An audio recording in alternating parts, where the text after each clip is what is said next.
Hello friends, आजच्या व्हिडिओमध्ये आपण क्लास 7 मॅथ्सची सेकंड सेमिस्टरची 2023-24 म्हणजेच मागच्या वर्षीची एक सराव प्रश्नपत्रिका सोडवूया, जी समेटिव्ह इव्हॅल्युएशन 2 म्हणजेच आकारिक मूल्यमापनावर आधारित असते. तर ही प्रश्नपत्रिका आणि त्याच्यामध्ये जे प्रश्न आहेत त्या प्रश्नांची उत्तर कशी लिहायची ते आपण या व्हिडिओमध्ये पाहूया. हे जे समेटिव्ह इव्हॅल्युएशन आहे याच्यामध्ये दोन प्रकारचे प्रश्न असतात. पहिला प्रश्न 10 मार्काचा जो प्रात्यक्षिकावर आधारित असतो आणि तिथून पुढे 50 गुणांची लेखी परीक्षा असते, ज्याच्यामध्ये आपल्याला वेगवेगळ्या पद्धतीचे प्रश्न सोडवावे लागतात. तर ते प्रश्न त्या लेखी परीक्षेमधले आपण या व्हिडिओमध्ये आपण पाहू. तर या व्हिडिओमध्ये आपण ते लेखी प्रश्न आणि त्याच्यामधली उदाहरणं कशी सोडवायची ते पाहू. पहिला प्रश्न, solve the examples given below. पहिला आहे write the number in words. हा नंबर दिलाय 8,72,540. तर हा वर्ड्स मध्ये लिहायचा आहे. मग इंग्लिश मध्ये आपण हा नंबर असं लिहूया, 8,72,540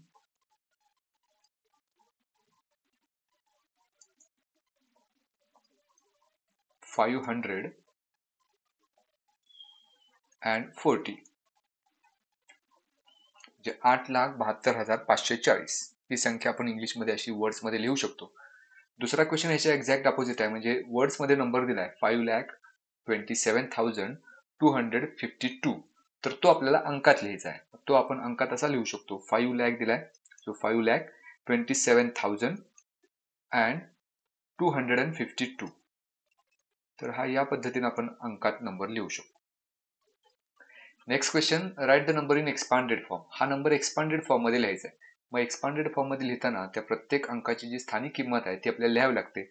आता ह्यामध्ये 7 हा जो आहे तो लॅक प्लेसला आहे, लाख स्थानी आहे, त्यामुळे त्याची स्थानिक किंमत होणार आहे 7 लाख. प्लस 3 जो आहे तो दशहजार स्थानी आहे, त्यामुळे त्याची स्थानिक किंमत होणार 30,000. प्लस 4 हा 1000 स्थानी आहे, त्यामुळे त्याची स्थानिक किंमत होईल 4,000. प्लस पुन्हा 4 आहे तो 400 प्लेसला आहे, सो 400. प्लस 10 प्लेसला 8 आहे, सो इट्स व्हॅल्यू इज 80. शेवटचे युनिट प्लेसला 2 as it is. So this is the expanded form of this number. पुढचा प्रश्न, ऍड ऍडिशन करायचे. 7 आणि 7 14, आजचा 1, 7 आणि 1 8 होतील. 9 आणि 2 11, आजचा 1, 9 आणि 5 14, आजचा 1. हे उत्तर मिळेल 54,184. वजाबाकी आपण करू शकतो. 9तून 8 गेले, 1 शिल्लक राहिले. 3तून 7 जात नाहीत म्हणून 13, 13तून 7 गेले 6, आजचा परत. 10तून 3 गेले 7, पुन्हा आजचा परत. 5तून 4 गेले 1 आणि 6तून 1 गेला 5. 51,761. पुढचा प्रश्न, मल्टिप्लाय. या दोन्हीचा गुणाकार करायचा आहे. नेहमीच्या आपल्या गुणाकाराच्या पद्धतीनं जर गुणाकार आपण केला तर उत्तर मिळेल 40,536. पुढचा प्रश्न आहे भागाकाराचा. तिथं आपल्याला 4,509 याला 14 भागायचं आहे. मग भागाकार चिन्हाच्या बाहेर 14 ठेवूया. पहिल्यांदा 14 त्रिक 42, 3चा भाग जाईल, त्यामुळे इथं 42 लिहू. वजाबाकी केली तर 3 शिल्लक राहील. पुढची संख्या 0 उतरून घेऊया. आता 2चा भाग लागेल, कारण 14 दुणे 28, 30 वजा 28 2 शिल्लक राहील. पुढची संख्या 9. पुन्हा एकदा 2चा भाग जाईल, 14 दुणे 28, याची वजाबाकी केली तर उत्तर मिळेल 1. आता 1 ला काही 14 भाग जात नाही, त्यामुळे ही आपली रिमाइंडर आहे आणि क्वोशंट आहे आपला 322. Next question, Shivani bought 4 gift articles for ₹870 each and 3 gift articles for ₹1,200 each. What is her total purchase? आता इथे दोन प्रकारच्या वस्तू तिने घेतलेल्या आहे. अशा 4 वस्तू घेतल्यात ज्याची किंमत आहे 870, म्हणजे एका वस्तूची किंमत 870 आहे. तर अशा 4 वस्तूंची किंमत किती असेल तर ते काढायला आपण 870 ला 4 न गुणायचं. हा जर गुणाकार आपण केला तर 4 0 0, 6 चौक 28, 7 2, 4 8 32 आणि 2 34. ही किंमत होईल त्या 4 वस्तूंची. पुन्हा आणखी 3 आर्टिकल्स असे घेतले ज्यातल्या प्रत्येकाची किंमत आहे 1200. मग त्याची एकूण किंमत काढायला 1200 ला आपल्याला 3 न गुणावं लागेल. सो 12 into 3 36 आणि वर 2 शून्य, ही त्या 3 वस्तूंची किंमत झाली. आता टोटल प्राइस आपल्याला काढायचं आहे किंवा टोटल परचेस. मग हे काढायला ह्या दोन्हीची ऍडिशन करायची. 3,480 प्लस 3,600, या दोन्हीची जर बेरीज केली तर उत्तर मिळेल 7,080 रुपीज.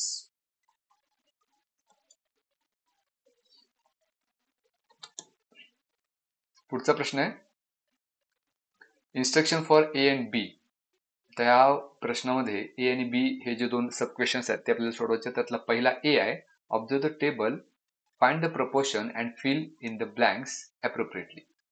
इथं आपल्याला नंबर ऑफ पेन्स दिलेत या पहिल्या रो मध्ये आणि दुसऱ्या रो मध्ये त्यांचे प्राइस दिलेली. आता 5 पेनची किंमत 40 आहे. मग इथं रिलेशन आपण असं लावू शकतो की 5 पेन आहेत आणि त्या सर्वांची किंमत 40 आली, मग एका पेनची किंमत 8 रुपये आहे.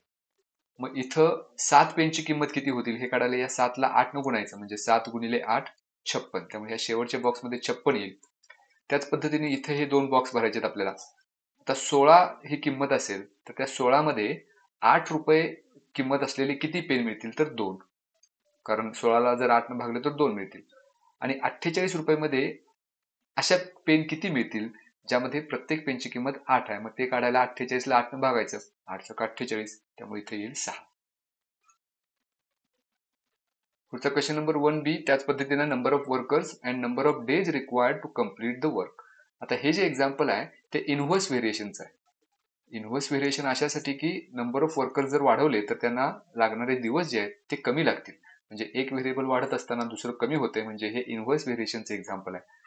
मग आता इथं गुणाकार कॉन्स्टंट असणार आहे. म्हणजे 6 आणि 8 चा गुणाकार 6 × 8 = 48, 16 आणि 3 चा गुणाकार 48, 24 आणि 2 चा गुणाकार 48. म्हणजे इथं 2 वर्कर असतील तर त्यांना 24 दिवस लागतील, 16 असतील तर 3 दिवस लागतील, 6 असतील तर 8 दिवस लागतील. प्रत्येक ठिकाणी गुणाकार कॉन्स्टंट मिळाला. मग या चौकटीच्या ठिकाणी आपल्याला संख्या अशी शोधायची आहे ज्यांचा गुणाकार म्हणजे 4 आणि त्या संख्येचा गुणाकार 48 येईल. तर 4 आणि कितीचा गुणाकार 48 येईल, तर 12चा. त्यामुळे या इथं या बॉक्समध्ये असणार संख्या 12, कारण 12 गुणिले 4 पुन्हा मिळेल 48. त्यामुळे या बॉक्समध्ये संख्या येईल 12. Okay, this is the next question. The school bus reached the picnic spot with the speed of 40 km/h in 3 hours. If the speed would be 30 km/h, then how many hours it take to reach? म्हणजे एक बस, ज्या बसचा speed आहे 40 kilometre, ती बस एका स्पॉटला जाण्यासाठी, picnic स्पॉटला जाण्यासाठी 3 तास घेते. आणि जर मग स्पीड कमी केला असता तर किती वेळ घेतला असता, असा हा प्रश्न आहे. मग आता इथं हे एक्झाम्पल कसलं आहे, तर इनव्हर्स व्हेरिएशनचं. कारण याच्यामध्ये दोन व्हेरिएबल्स आहेत. पहिलं व्हेरिएबल आहे स्पीड आणि दुसरं आहे आवर. मग स्पीड जर वाढवलं तर लागणारे तास जे ते कमी होणार. म्हणजे हे इनव्हर्स व्हेरिएशनचं एक्झाम्पल आहे. मग इथं आपण ते दोन व्हेरिएबल्स या पद्धतीने लिहून घेऊया, स्पीड आणि आवर्स. म्हणजे पहिल्या केसमध्ये स्पीड 40 दिले, ते 40 स्पीड असताना तास लागणार 3. मग आता ते जर स्पीड 30 केलं तर किती तास लागतील असा प्रश्न आहे. किंमत घेऊया x. आता हे इनव्हर्स व्हेरिएशनचं एक्झाम्पल असल्यामुळं हे जे दोन्ही व्हेरिएबल्स आहेत त्यांचा गुणाकार समान असणार.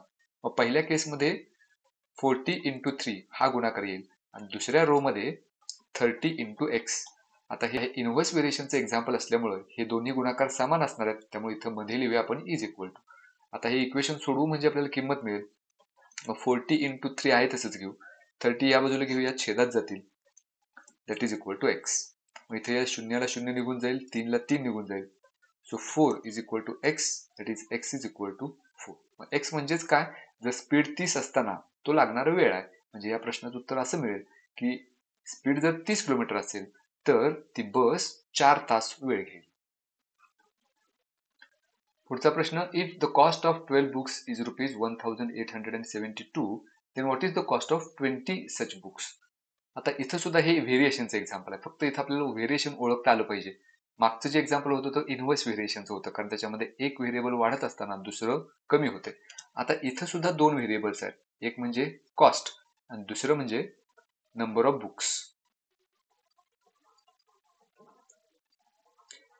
मग इथं पहिल्या केसमध्ये 12 बुक्स असताना, म्हणजे 12 पुस्तक असताना त्यांची किंमत आहे 1872. तर 20 पुस्तकं असताना किंमत त्यांची किती असेल असं काढायचं आहे. मग ते आपण x घेऊया. आता हे एक्झाम्पल पहिल्यांदा आपल्याला ओळखावं लागेल. इथं पुस्तकांची संख्या जर वाढली आपली तर किंमत सुद्धा वाढणार आहे.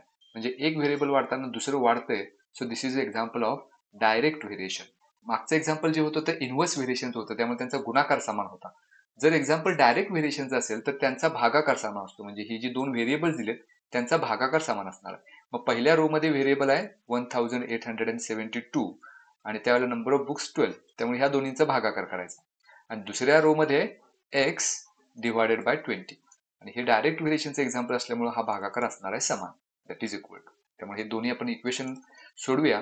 1872 डिवायडेड बाय 12 आणि हे 20 जे आहेत राईट हँड साईडला छेदामध्ये ते आपण लेफ्ट हँड साईडला घेतले तर न्यूमरेटरला जातील that is equal to x.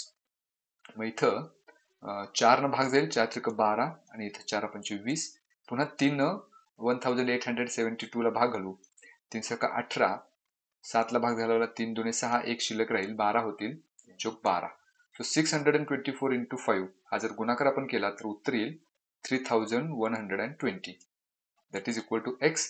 That is x is equal to rupees 3120. तर हे काय झालं तर अशा 20 पुस्तकांची किंमत असणार आहे 3120 rupees. Next question is solve the examples given below. The first is what is the simple interest of rupees 10,000 at the rate of 8% per annum for 1 year. त्यामध्ये 4 ऑप्शन दिले त्यातला करेक्ट ऑप्शन आपल्याला निवडायचा आहे. मग इथे सिंपल इंटरेस्ट काढायचा आहे. So we have the formula for simple interest that is I is equal to P into N into R divided by 100. मग इथं P म्हणजेच principal which is given to be 1000 म्हणजे मुद्दल 1000 दिलेला आहे इंटू N किती वर्षासाठी तर 1 त्यामुळे N ची किंमत 1 घ्यायची into R rate of interest which is 8% per annum. So 8 divided by 100. मग इथं छेदातले 2 शून्याला इथं अंशातले 2 शून्य निघून जातील. मग अंशामध्ये ज्या संख्या शिल्लक राहिल्या 10 1 आणि 8 यांचा गुणाकार केला तर 80 येईल. So that is the interest. आता हा ऑप्शन आपल्याला ऑप्शन नंबर 3 मध्ये दिलाय त्यामुळं या बॉक्समध्ये ऑप्शन नंबर 3 येईल. दुसरा आहे amount is equal to principal plus dot dot. तर इथं प्रिन्सिपल प्लस इंटरेस्ट म्हणजेच अमाऊंट मिळते आपल्याला. हा ऑप्शन आपल्याला 4 मध्ये दिलाय त्यामुळे या बॉक्स मध्ये येईल 4. Next question is what should be the principal to get the simple interest of rupees 9,000 at the rate of 9% per annum in 5 years. म्हणजे आता इथं प्रिन्सिपल काढायचा आहे आणि इंटरेस्ट दिलेला आहे. So again we have the formula for interest that is I is equal to P into N into R divided by 100. आता इथे इंटरेस्ट दिले 9000 ते I च्या खाली लिहूया 9000 is equal to P म्हणजेच प्रिन्सिपल जे दिलेलं नाही ते काढायचं आपल्याला त्यामुळे P तसंच ठेवू इंटू N म्हणजे किती वर्षांसाठी तर 5 आणि रेट ऑफ इंटरेस्ट दिलाय 9 त्यामुळे R ची किंमत घ्यायची 9 डिवायडेड बाय 100. आता हे लेफ्ट हँड साईडला 9000 आपण आहे तसेच घेऊया आणि 5 9 डिवायडेड बाय 100 हे सगळे जर लेफ्ट हँड साईडला घेतले तर त्याचा रेसिप्रोकल होईल 100 divided by 5 into 9 that is equal to P. आता इथं अंशात आणि छेदात इथं 9 न भाग जाईल 9 1 9 आणि वर 3 शून्य पुन्हा 5 ने इथं भाग जाईल 5 दुने 10 आणि 0 म्हणजे इथं 1000 गुणिले 20 उत्तर मिळेल 20000 20,000 that is equal to P. So the principal is rupees 20,000. जे प्रिन्सिपल जर 20,000 रुपीज असेल तर 5 वर्षानंतर 9% पर एनम या दरानं त्याचं इंटरेस्ट होणार 9000. Next question if the diameter of a circle is 12.4 cm find its radius. So we have the relation between diameter and radius. Diameter is always double the radius. म्हणजे diameter ही जी आहे ती रेडियसच्या double असते that is 2 into radius. मग इथं आपल्याला radius विचारलेली आहे आणि diameter दिले 12.4. मग इथं डायमीटरच्या खाली लिहूया 12.4 इज इक्वल टू 2 इंटू रेडियससाठी अक्षर घेऊया R. तर 2 जर आपण लेफ्ट हँड साईडला घेतले तर ते डिनॉमिनेटरला जाईल that is 12.2 divided by 2 that is 12.4 divided by 2 is equal to R. इथं जर 2 न भाग घालवलं तर हे सख्खं 12 आणि बेदुने 4. So the radius is equal to 6.2 centimetre. पुढचा प्रश्न आहे या डायग्रामवर in the figure the centre of the circle is O. Write the names of arcs formed due to कॉड XY. म्हणजे इथं कॉड XY काढली त्याच्यामुळे 2 आर्क्स तयार झाले. त्यातला पहिला विचारलाय मेजर आर्क म्हणजे मोठा आर्क कोणता ज्याच्यामध्ये सेंटर येतो तो XMY. So this is the major arc. इथं आपण XMY असं नाव लिहू शकतो किंवा YMX असं लिहू शकतो दोन्हीचा अर्थ एकच आहे. आणि मायनर आर्क कोणता तर XNY किंवा YNX. त्यामुळे या बॉक्स मध्ये लिहायचं आहे XNY. So this is the minor arc. Next question is, in the figure, center of the circle is O. If measure of arc LPM, हा जो आर्क आहे त्याचं मेजर दिले 70 डिग्री, मग मेजर ऑफ आर्क LNM किती, म्हणजे हा उरलेला आर्क त्याचं मेजर किती असणार. आता हे दोन्ही आर्क्स आपण ऍड केले म्हणजे LPM आणि LNM ह्या दोन्ही आर्क पासून एक सर्कल मिळतोय आणि सर्कलचं मेजर आपल्याला माहिती आहे ते 360 असतं.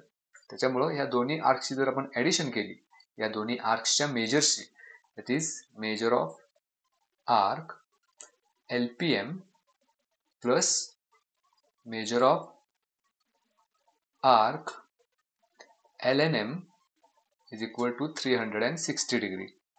मग आता LPM हा जो आर्क आहे याचं मेजर दिलेलं आहे 70 डिग्री, ते इथे ठेवूया, plus major of arc LNM,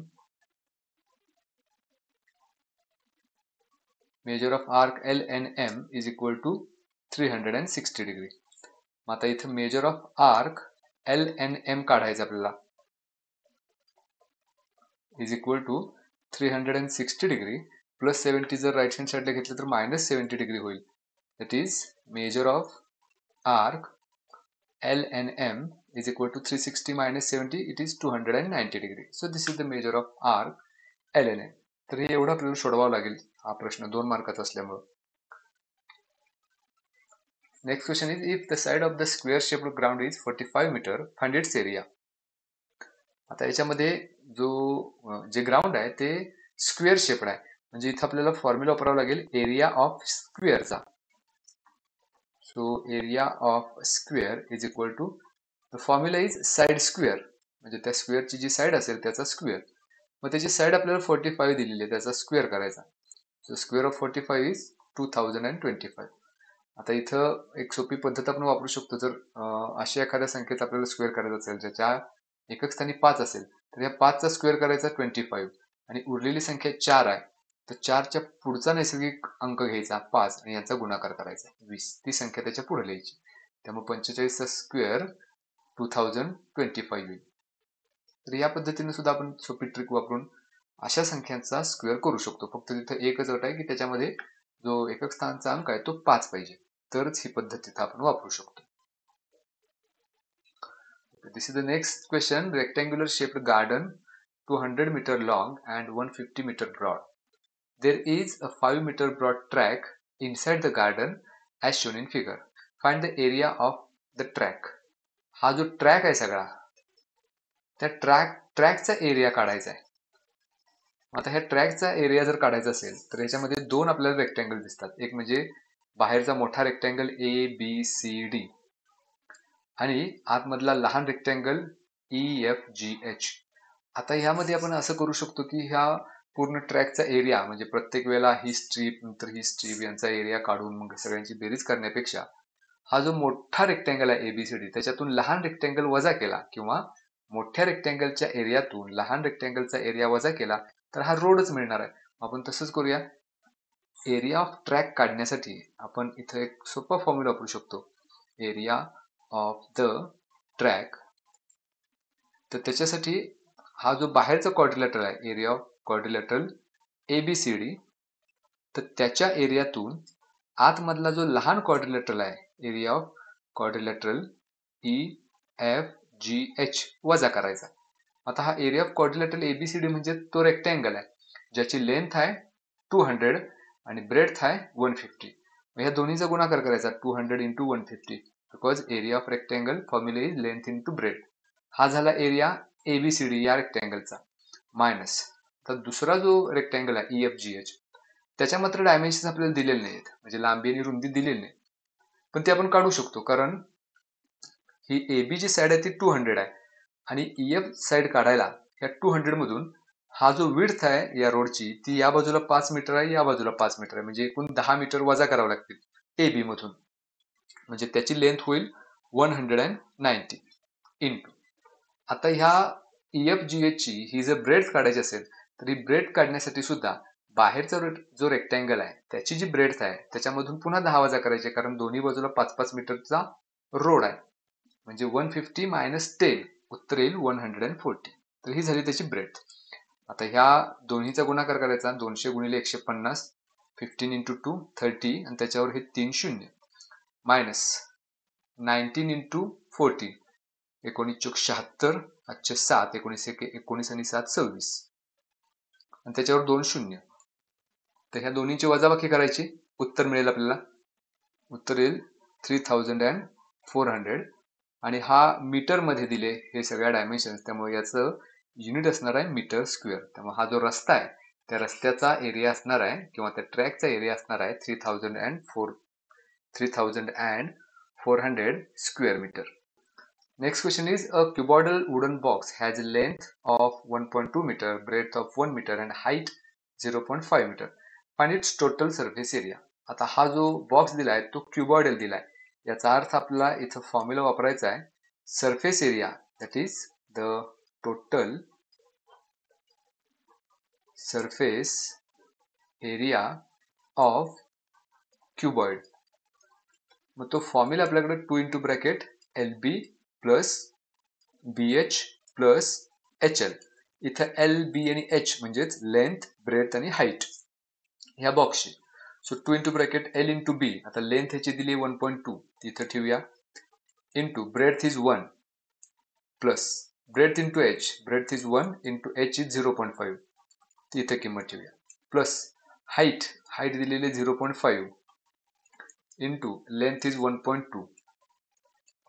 आता हे सगळं सोडवू, 2 into bracket 1.2 into 1 that's 1.2 plus 0.5 into 1 0.5 plus 0.5 into 1.2 0.6. 2 into bracket 1.2 plus 0.5 plus 0.6 म्हणजे इथं 5 आणि 6 11 आणि 2 13, याचा एक शिल्लक राहील 2 येईल आणि हा डेसिमल. सो 2.3 इंटू 2 उत्तर मिळेल 4.6 सेंटीमीटर स्क्वेअर, 4.6 मीटर स्क्वेअर. हा झाला याचा टोटल सरफेस एरिया. दुसरा प्रश्न त्याच्याच बाजूला, side of cuboidal metal box is 50 centimetre. Find the cost of painting such 10 boxes from outside at the rate of ₹40 per square metre. पहिल्यांदा एका बॉक्सचा सरफेस एरिया आपण काढूया, total surface area. So the total surface area of one box. आता हा जो box दिलाय तो दिलाय क्युबिकल, म्हणजे त्याच्या सगळ्या साइड्स इक्वल आहेत. मग त्याचा टोटल सरफेस एरिया जर काढत असेल त्याच्यासाठी फॉर्म्युला आपल्याकडे 6 इंटू L स्क्वेअर. इथं L म्हणजेच side of that box. 6 into side दिली याची 50 तिथं ठेवूया, त्याचा स्क्वेअर आहे. So that is equal to 6 into 50 square 2500. 2500 into 6 25 गुणिले 6 150 मिळेल, त्याच्यावर 2 शून्य सेंटीमीटर स्क्वेअर. एवढा टोटल सरफेस एरिया झाला एका बॉक्सचा. आता असे बॉक्सेस किती आहेत तर 10 बॉक्सेस आहेत. मग अशा 10 बॉक्सेसचा टोटल सरफेस एरिया किती असेल? सो फॉर 10 बॉक्सेस त्याचा एरिया काढायला आपल्याला काय करावं लागेल तर या 15,000 ला 10 ने गुणावं लागेल, जे उत्तर येईल 1,50,000 सेंटीमीटर स्क्वेअर. आपल्याला याचं कन्व्हर्जन जर मीटर स्क्वेअर मध्ये करायचं असेल तर ह्याला आपल्याला 10,000 ने भागावं लागेल, म्हणजे 1,50,000 छेद 10,000. मग त्याचं कन्व्हर्जन होईल मीटर स्क्वेअर मध्ये, कारण 1 मीटर बरोबर 100 सेंटीमीटर आहे. मग 1 मीटर स्क्वेअर बरोबर 10,000 सेंटीमीटर स्क्वेअर होणार. मग या 4 शून्याला हे 4 शून्य छेदातले निघून जातील, उत्तर मिळेल 15 मीटर स्क्वेअर. आता एवढा एकूण एरिया आहे. आपण हे मीटर मध्ये कन्व्हर्जन का केलं? कारण आपल्याला हा जो पेंटिंगचा रेट दिलाय तो पर स्क्वेअर मीटर दिलाय. आपण उत्तर काढलं सेंटीमीटर स्क्वेअर मध्ये, पण आपल्याला रेट जो आहे तो पर स्क्वेअर मीटर मध्ये दिल्यामुळे या सेंटीमीटर स्क्वेअरचं कन्व्हर्जन आपण मीटर स्क्वेअर मध्ये केलं. आता याची कॉस्ट आपण काढू शकतो. मग एका स्क्वेअर मीटरला 40 रुपये इतका दर आहे. असे 15 स्क्वेअर मीटर आहेत. मग एकूण कॉस्ट काढायला या 15ला 40 न गुणायचं. 15 गुणिले 4 60 आणि वर एक शून्य, 600 रुपये इतका खर्च येईल. Next question is which of the following options represent the sides of right angle triangle. आणि त्याचा ऑप्शन लिहायचा आहे. आता राईट अँगल ट्रायंगल जर आपल्याला निवडायचं असेल या चारपैकी कोणता आहे तर याच्यामध्ये सगळ्यात मोठी जी साईड आहे त्याचा स्क्वेअर हा उरलेल्या दोन साईडच्या स्क्वेअरच्या बेरज इतका असणार. आता असं फक्त आपल्याला ऑप्शन 4 मध्ये दिसतंय, कारण याच्यामध्ये सगळ्यात मोठा नंबर आहे 17. 17चा जर स्क्वेअर केला तर तो 289 येईल आणि उरलेले दोन नंबर्स आहेत 8 अँड 15. मग त्यांचा स्क्वेअर करून त्यांची बेरीज करूया. That is 8 square plus 15 square. 8चा स्क्वेअर 64 प्लस 15चा स्क्वेअर 225. यांची बेरीज घेतली तर ती 289च मिळते. म्हणजे इथं दोन्ही बेरज आपल्याला समान मिळाल्या. So from this we can conclude that the 17 square, that is largest number square, is equal to 8 square plus 15 square, that is sum of squares of remaining two numbers. हे आपल्याला फक्त या चौथ्या ऑप्शन मध्ये दिलेल्या नंबर्स मध्येच दिसते, बाकीच्या सगळ्या नंबर्स मध्ये असं कुठं मिळत नाही. त्यामुळे हा जो ऑप्शन आहे चौथा, ज्याच्यामध्ये ज्या साईड दिल्या त्या साईड्स राईट अँगल ट्रायंगलच्या, त्यामुळे या बॉक्स मध्ये येईल 4. Option 4 is the correct answer. Next question. As per the figure, Harish went 12 meter east from the place B to C and Paresh went 9 meter towards north and reached place A from B. Find the minimum distance between place A and C. म्हणजे इथं B पासून C पर्यंत आणि B पासून A पर्यंत दोन व्यक्ती चालत गेलेले आहेत. आपल्याला A आणि C मधलं मिनिमम डिस्टन्स काढायचं आहे. मग इथं A पासून B पर्यंत आणि B पासून C पर्यंत आलं तर 12 आणि 9 21 अंतर होईल. मग ते जास्त होईल. आपल्याला मिनिमम जर काढायचा असेल तर तो असतो हायपोटेन्यूस. म्हणजे ए आणि सी एकमेकांना जर जोडले तर तो हायपोटेन्यूस असणार, कारण हे दोन्ही मध्ये अँगल आहे 90 डिग्री. जशा पद्धतीने आपल्याला डिरेक्शन दिल्यात ईस्ट आणि नॉर्थ, तर त्या दोन्ही डिरेक्शन मध्ये 90 डिग्रीज असतो कायम. त्यामुळे हा जो ट्रायंगल मिळतोय तो राईट अँगल ट्रायंगल मिळतोय. म्हणजेच या राईट अँगल ट्रायंगल मध्ये in triangle ABC we can use the Pythagoras theorem. By that we can write hypotenuse square, that is AC is the hypotenuse, is equal to AB square plus BC square, and this is by Pythagoras theorem. आता ह्याच्यामध्ये आपण किमती ठेवूया. AC काढायची आपल्याला length AB 9 आहे त्याचा square, BC 12 आहे त्याचा square. So 9 square is 81 plus 12 square is 144. So 81 plus 144 225, that is equal to AC square.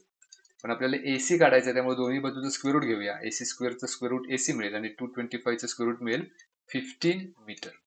त्यामुळे ही जी AC लेंथ आहे ती 15 मीटर असणार आहे. So this is the minimum distance. त्यामुळे या A आणि C या दोन पॉइंट्स मधलं मिनिमम डिस्टन्स असणार आहे 15 metres. Next question. Find the value of 67 square using the expansion formula. 67 चा स्क्वेअर करायचा. मग 67 म्हणजेच काय तर 70 मायनस 3. 70 मधून 3 वजा केले तर 67 मिळणार आहे. आता इथे एक्सपान्शन फॉर्म्युला कोणता वापरायचा तर तो फॉर्म्युला आहे a minus b bracket square is equal to a square minus 2ab plus b square. इथे a स्क्वेअर म्हणजेच पहिल्या टर्मचा स्क्वेअर. इथं फर्स्ट टर्म आहे 70, त्याचा स्क्वेअर 4900 घेतलेलाच आहे. आणि शेवटी बी स्क्वेअर म्हणजे सेकंड टर्मचा स्क्वेअर, सेकंड टर्म 3 त्याचा स्क्वेअर 9 घेतलेलाच आहे. आता मध्ये काय घ्यायचं आहे तर 2ab घ्यायचं आपल्याला. म्हणजेच काय 2 इंटू या दोन्हीचा गुणाकार, दॅट इज 2 इंटू 70 इंटू 3. आता इथे एक स्टेप वाढवा लागले. 4900 minus 70 into 3 two 70 into 2 140, 140 into 3 420 plus 9. आता इथं 4900 प्लस 9 ह्या दोन्ही संख्या पॉझिटिव्ह आहेत, त्यांची बेरीज येईल 4909 मायनस 420. ही जर वजाबाकी आपण केली तर आपल्याला उत्तर मिळेल. तर ती वजाबाकी येईल 4489. त्यामुळे या बॉक्स मध्ये येईल 4489. Next is expand. हे आपल्याला एक्सपांड करायचं आहे, ज्याच्यामध्ये 3m प्लस 1/3 ब्रॅकेट स्क्वेअर आहे. आता इथं सुद्धा एक एक्सपान्शन फॉर्म्युला आहे आपल्याकडे a प्लस बी ब्रॅकेट स्क्वेअरचा, कारण हे जे दिले आपल्याला ते या फॉर्म मध्ये. तर formula is a square plus 2ab plus b square. इथं a स्क्वेअर म्हणजेच first term, so first term square that means 3m bracket square plus 2 into first term म्हणजेच 3m इंटू सेकंड टर्म म्हणजेच 1/3 plus b square म्हणजे ही जी दुसरी term आहे त्याचा square, that is 1/3 bracket square.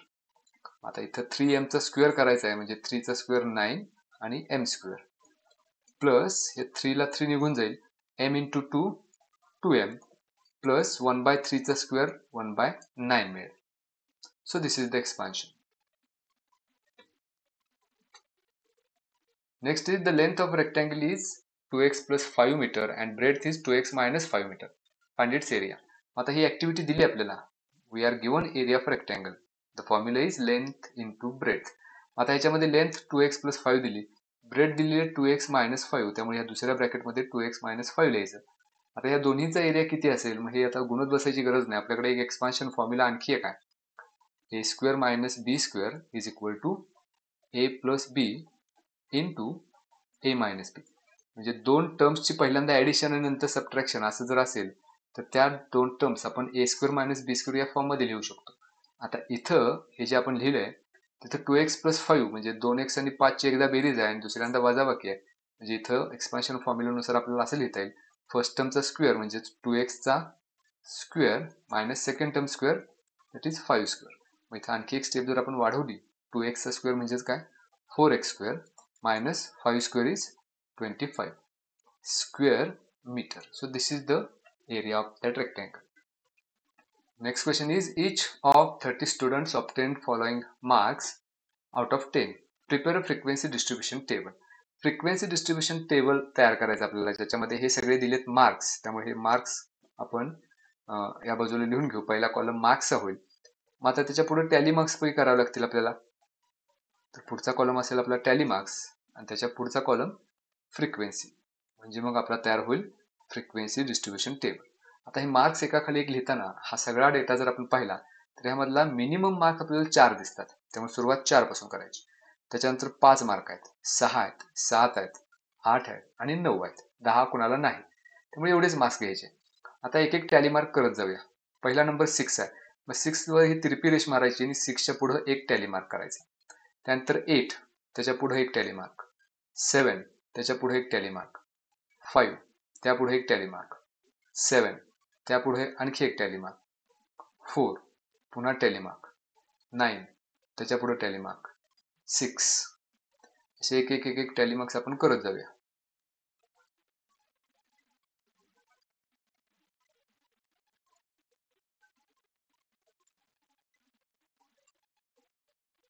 आता इथं 7 4 वेळा आपण टॅली मार्क केले, 5वी रेष मात्र अशी तिरपी घ्यायची म्हणजे 5चा एक गट तयार होईल.